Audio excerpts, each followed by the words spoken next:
ไม่ควรลืมอนัตตาเรื่องความแก่ชรานั่งลุกก็ลำบากเปรียบดังลิงเฒ่าเนื้อหนังเหี่ยวย่นดังชะนีร่างกายเคยตรงกลับคดงอเป็นอย่างนี้พอกันไม่มีใครได้รับการยกเว้นเรื่องโรคภัยไข้เจ็บ96อย่างเดินมุ่งหน้ามาเบียดเบียนขันไม่มีวันจะหลีกพ้นต้องนอนกินยาแก้ไข้ลูกหลานล้อมรอบดูไม่ห่างลมหายใจอ่อนโรยรินเจ็บปวดยิ่งเสียดแทงใกล้วันมาทุกทีหากโรคามาสู่ขันทุกองคาก็ลำบากหายใจไม่คล่องปอดร้องเจ็บปวดโรยแรงลูกหลานร้องไห้กันระงมกลิ่นที่เหม็นก็ฟุ้งไป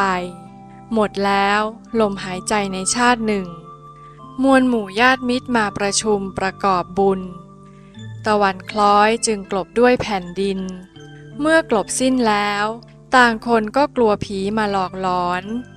เด็กๆเล่ายิ่งกลัวและตกใจเมื่อได้ยินว่าผีในราตรีสิ่งที่รักและห่วงในชีวิตแม้สมบัติภัสถานจำต้องละทิ้งแล้วจากไปสมบัติแม้สักชิ้นก็นำไปไม่ได้จึงคล้ายดั่งท่อนไม้ไร้ประโยชน์ถูกทอดทิ้งไปมีเพียงกรรมเท่านั้นไปเป็นเพื่อนที่ส่งให้ถึงถิ่นฐานใหม่หากเป็นกรรมดีก็คงได้สู่เทวามนุษย์หรือเป็นพรหมแต่หากสั่งสมไว้ซึ่งกรรมชั่วกรรมนี้ไซร้นำส่งให้ในอบายหรือนรกกรรมนี้แหละเป็นเพื่อนแท้ที่พึ่งพิงในภายหน้าทุกชีวีกรรมนี้แหละส่งผลให้ในชาติใหม่อันชายหญิงจะเป็นเด็กหรือแก่เฒ่าโปรดคำนึงให้ประจักษ์ในเรื่องนี้หากประสงค์จะหลุดพ้นข้ามสงสารต้องคิดพิจารณาให้ถูกต้องอย่างอาจหาญ